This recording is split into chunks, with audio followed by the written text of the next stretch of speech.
Bom dia, meus alunos, bem-vindos a mais um dia de aula, né? Hoje, 22/10/2020, quinta-feira, não é isso?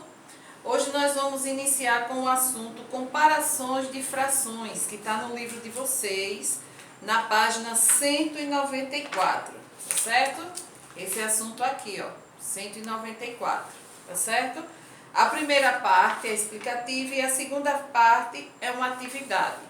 Tá? E vamos continuar com o assunto de frações equivalentes, páginas 196 e 197.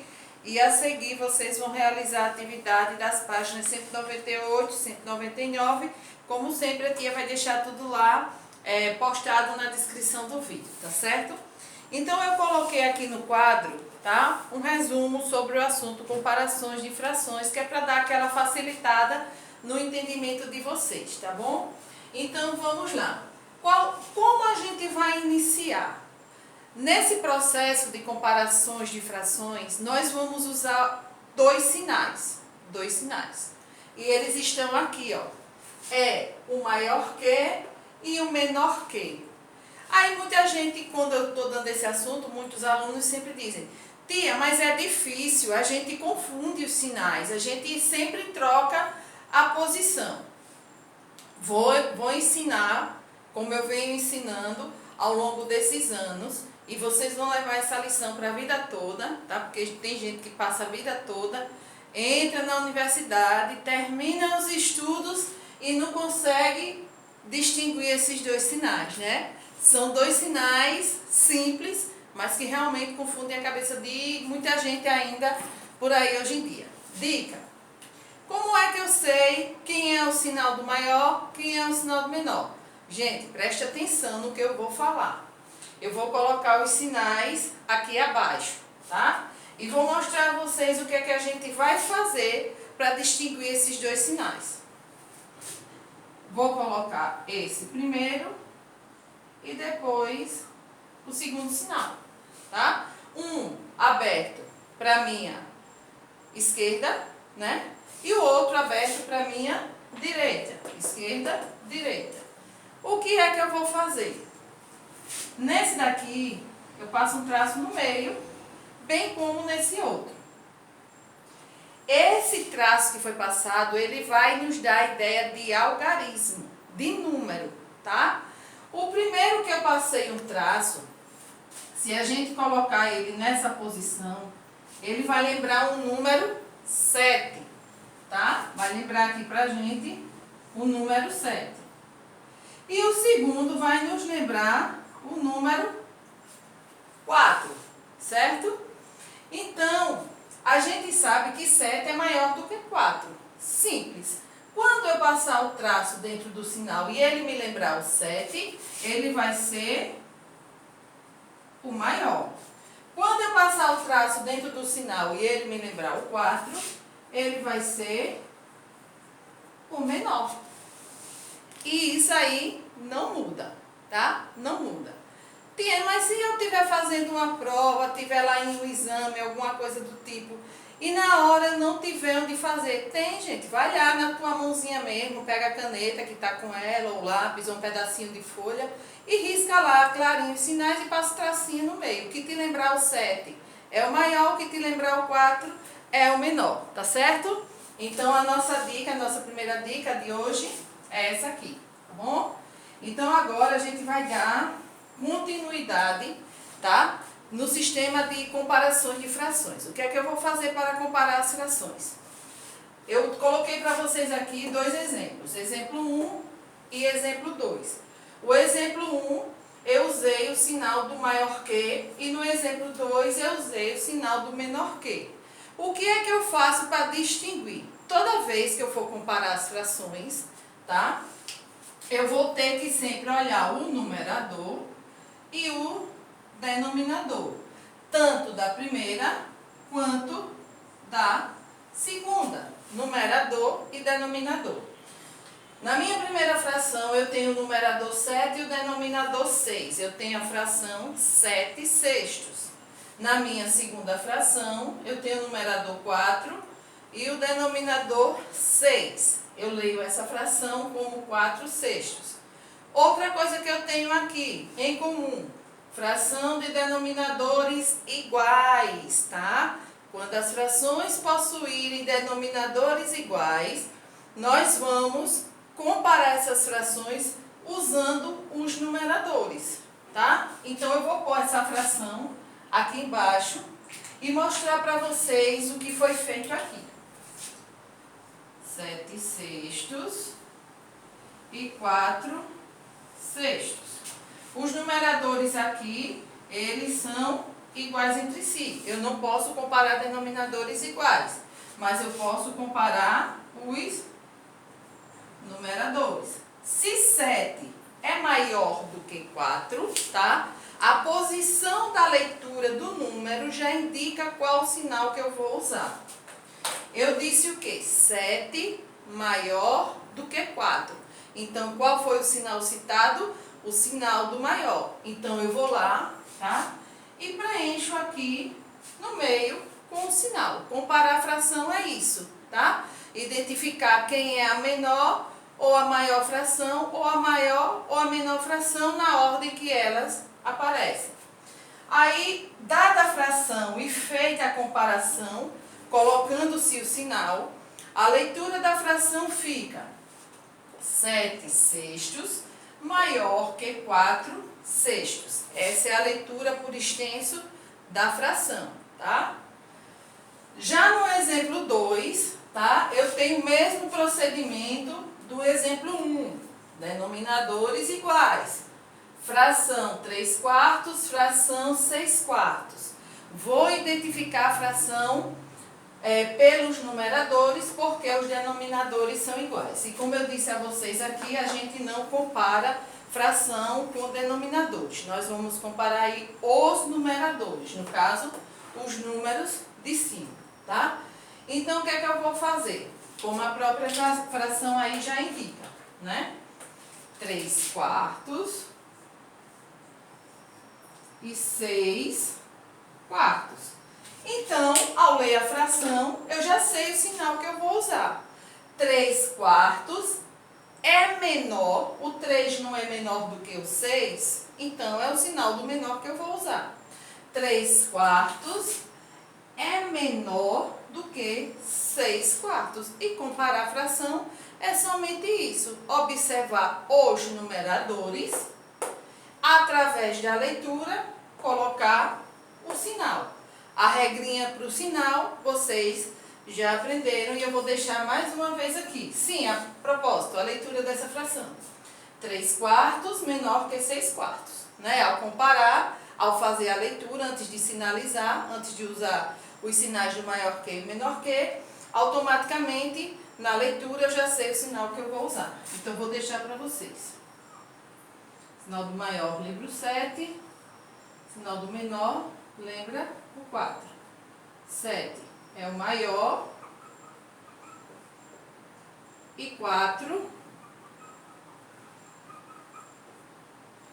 é o menor. E assim finalizamos a primeira parte do nosso assunto,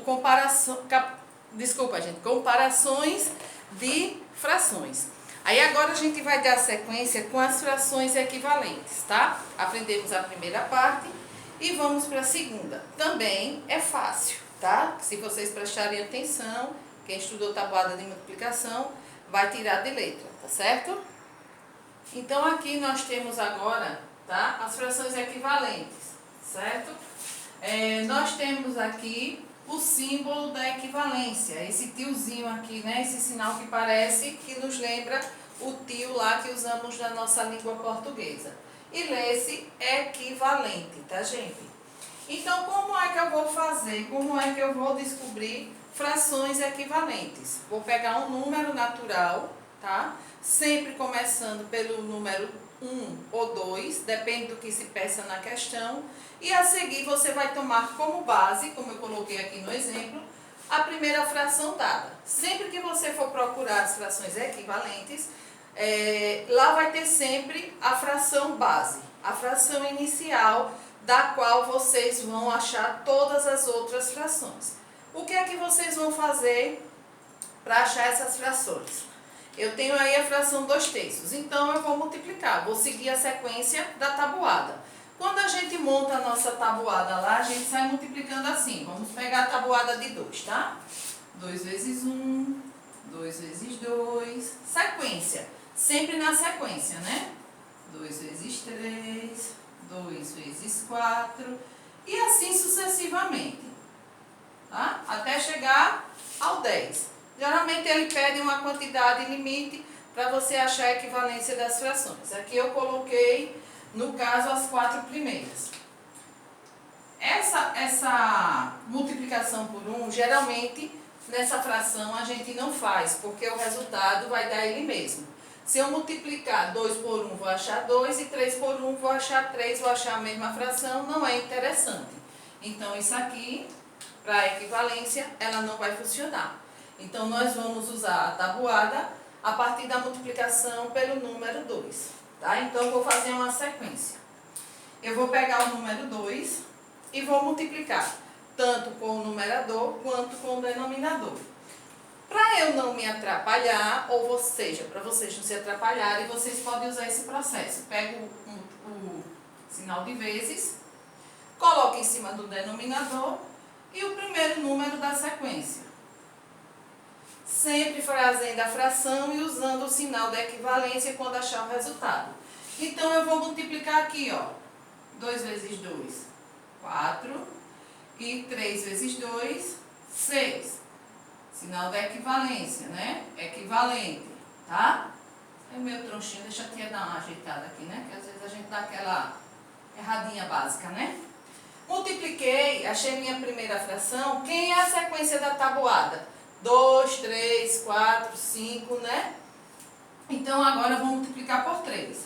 Tia, e os números que estão ali? Você não fez a lápis? Apaga, tá?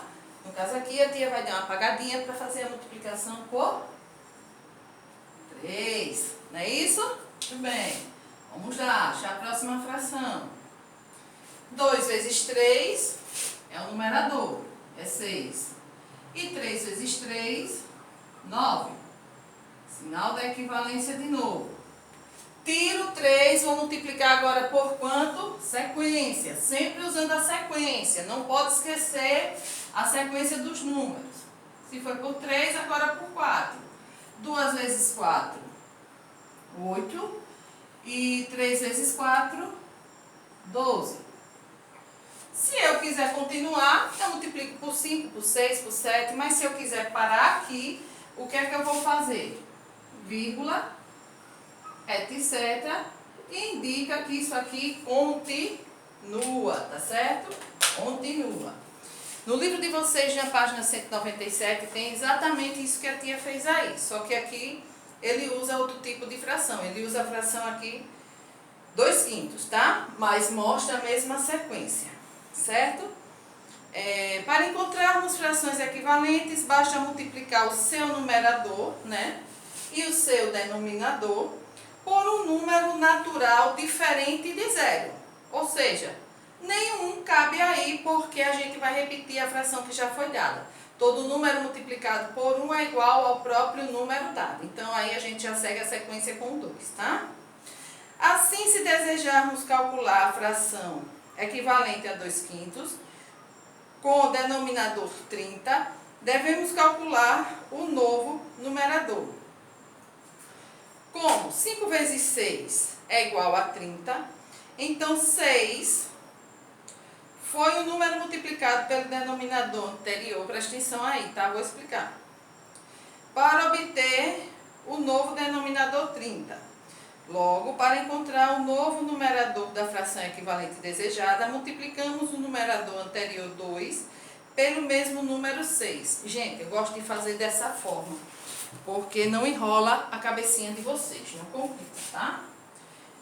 No caso aqui, é como se a gente estivesse invertendo para achar a fração que está faltando, seja ela numerador ou denominador. Nesse caso aqui, ele explicou apenas como achar o numerador da fração que está faltando. Eu vou usar a mesma fração que está no livro, tá? Para não fugir da ideia e vocês conseguirem assimilar melhor. A fração dada foi 2/5.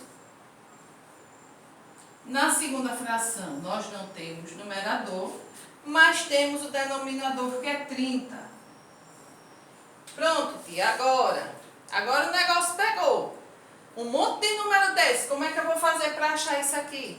Né, gente? É fácil. Estudaram divisão? Tá todo mundo com a divisão em dias? Todo mundo com um cálculozinho aí na cabeça? Quem tá? Legal, viu? Vai ficar fácil. Ó, sempre que eu tiver denominadores e precisar achar o numerador, eu vou pegar a última fração dada, o denominador da última fração dada, e vou dividir pelo denominador da primeira fração. Se eu dividir 30 por 5, eu acho 6. 6 vezes 5, 30. Para 30, 0.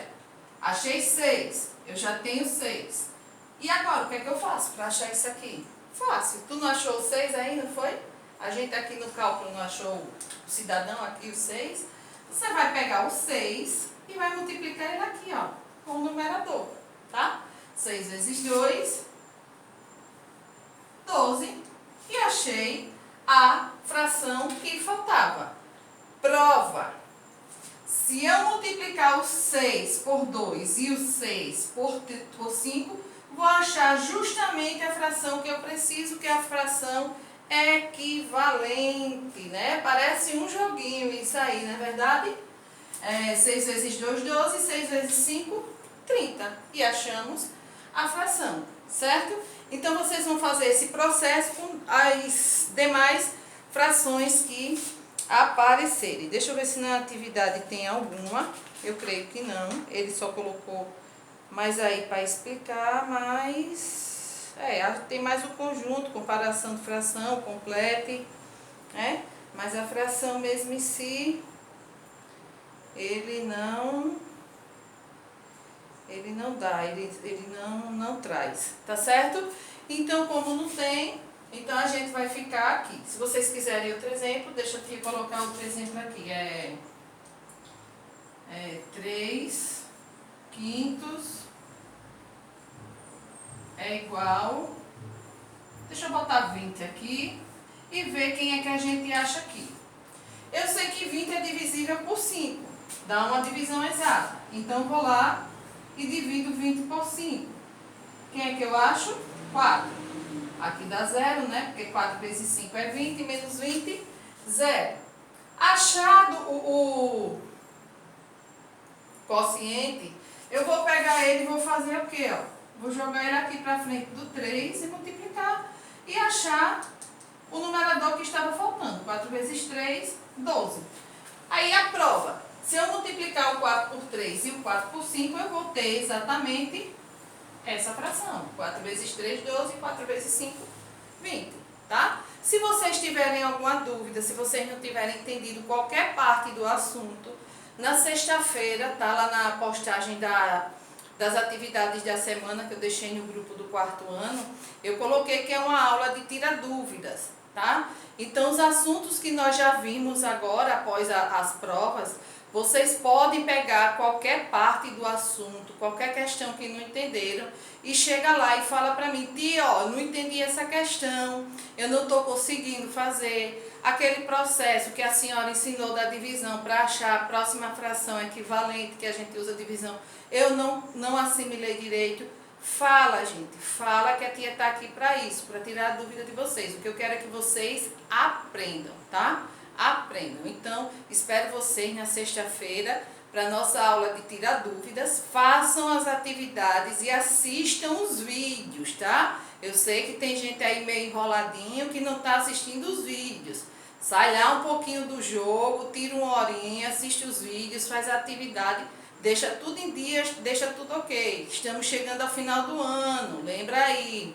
Já é novembro, creio que teremos prova de novo. Em dezembro estamos encerrando, com fé em Deus, o nosso ano letivo, e quero que vocês tenham muito sucesso no 5º ano, tá? Por isso, muita preocupação nesse momento, né? Nessa finalização com vocês, a turminha do 4º ano e todas as outras turmas, né? Que a gente sabe que um pouco complicada a situação, mas a gente, graças a Deus, está passando, tá? Então, me espera aí, tem o próximo vídeo, na aula de geografia, com assunto novo, tá joia?